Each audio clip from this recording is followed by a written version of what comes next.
بسم الله الرحمن الرحيم.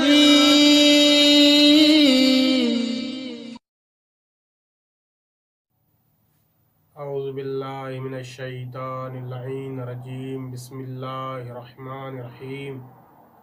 الحمد لله رب العالمين. الصلاة والسلام على اشرف الانبياء والمرسلين وآله الطيبين الطاهرين المعصومين. اما بعد فقد قال سبحانه وتعالى في كتاب المجيد والفرقان الحميد. بسم الله الرحمن الرحيم. وقفوهم انهم مسؤولون. معزز سامعین و ناظرین اکرام، محبت اہل بیت जे उनवान सां पंजी नशस्त में इहो ज़िक्र कंदासीं त محبت اہل بیت जो क़ुरान जी नज़र में छा मर्तबो ऐं छा मक़ाम आहे। इन जे लाइ सूरह साफ़ात जी आयत नंबर 24 जी तिलावत जो शरफ़ हासिल कयो आहे, जंहिंमें इरशाद ख़ुदाबंदी थो थिए त वाक़िफ़ुहुम इन्नहुम मसऊलून, इन्हनि खे रोकियो, इन्हनि खां सवाल कयो वेंदो। उयून अख़बार रिज़ा में मोहम्मद मुस्तफ़ा सल्लल्लाहु अलैहि वसल्लम जिन खां कंहिं सवाल कयो त नबी ख़ुदा त इहो सवाल कहिड़े शइ जे बारे में कयो वेंदो, त नबी पाक सल्लल्लाहु अलैहि वसल्लम जिन फरमायो अव्वल मा यसअलु अनिल अब्द हुब्बुना अहलिल बैत। सभ खां पहिरीं जेको सवाल कयो वेंदो, जंहिंजो इशारो क़ुरान मजीद में आहे, उहो सवाल असां अहल बैत जी मोहब्बत जे बारे में कयो वेंदो। मजालिस मुफ़ीद में तमाम असनाद सैया सां नबी पाक सल्लल्लाहु अलैहि वसल्लम जो इन आयत करीमा जी तफ़सीर में हिकु फ़रमान थो मिले त ला यज़ूलु क़दम अब्दिन यौमल क़ियामत मिन बैन यदिल्लाह अज़्ज़ व जल्ल हत्ता यसअलु लहु अन अर्बअ ख़िसालिन। क़यामत जे ॾींहुं कंहिं बि इंसान जो पेर क़दम एसी ताणी हरकत न कंदो सिवाइ उनखां चइनि ख़सलतनि जे बारे में सवाल कयो वञे। पहिरियों सवाल जेको कयो वेंदो उमिरो का फ़ीमा अफ़नाइतहू, इंसान खां उन जी उमिरि जे बारे में कयो वेंदो त तो पंहिंजी उमिरि खे काथे फ़ना कयो।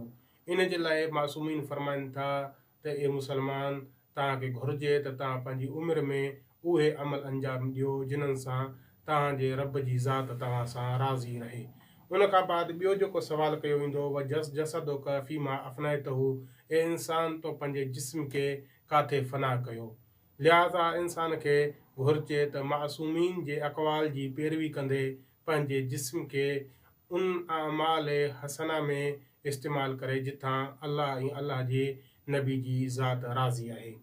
व मालुका मिन आइन इक्तसबतहू व आइन वज़अतहू। टियों सवाल इंसान जे माल जे बारे में कयो वेंदो त इंसान तो ज़िंदगी में जेको माल कमायो उहो किथां कमाई ऐं काथे ख़र्च कई। इन जे लाइ इंसान खे घुरिजे त उन राह तां माल कसब करे कमाए जेका राह हक़ आहे ऐं हलाल जो रस्तो आहे, ऐं उन जायुनि ते ख़र्च करे जिते अल्लाह ऐं अल्लाह जे नबी जी ऐं आइमा जी ज़ात राज़ी आहे। उन खां बाद में नबी पाक सल्लल्लाहु अलैहि वसल्लम जिन फरमाइनि था, चौथों सवाल जेको इंसान कयो वेंदो हुब्बुना अहलिल बैत, असां अहल बैत जी मोहब्बत जे बारे में सवाल कयो वेंदो। फ़क़ाल रजुलुन मिनल क़ौम मा अलामत हुब्बुकुम या रसूल अल्लाह।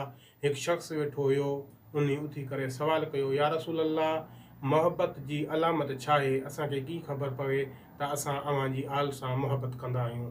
तो उन वक़्तु फ़क़ाल नबी महबत हाज़ा व वज़अ यदहू अला रअसिल अली।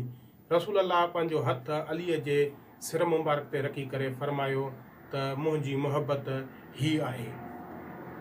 मन तातिल अली बअद मिन्नी फहुव मुहिबुन। जंहिं मूंखां बाद अली जी इताअत कई, अली सां पैरवी कई, उहो मुंहिंजो मुहिब आहे।